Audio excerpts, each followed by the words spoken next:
আজ সকাল থেকেই দেখছি আকাশের অবস্থা ভালো না। ঘন কালো মেঘ, তার সাথে প্রচণ্ড ঝোড়ো হাওয়া বইছে। বেলার দিকে স্নান করে আমি ছাদের গাছ থেকে ফুলগুলো তুলে পুজো করে নিই। সমস্ত ঠাকুরকে ফুল দিয়ে পুজো করার পর ঠিক এরকমই সুন্দর লাগছিল আজকে আমার ঠাকুর ঘরের সিংহাসনটা। পুজো সেরে বাইরে এসে দেখি ঘন কালো মেঘ ধরেছে, হয়তো এক্ষুনি বৃষ্টি নামবে।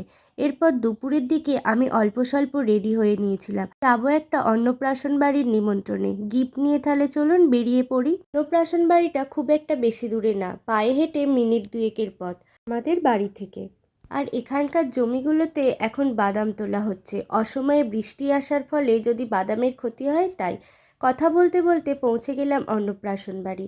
এখানে এসে আমি আগে গিফটটা দিয়ে খেয়ে নিয়েছিলাম এক গ্লাস লস্যি। এরপর চলে যাই মেন কোর্সে। আর এই ছিল আজকে অন্নপ্রাশন বাড়ির দুপুরের মেনু।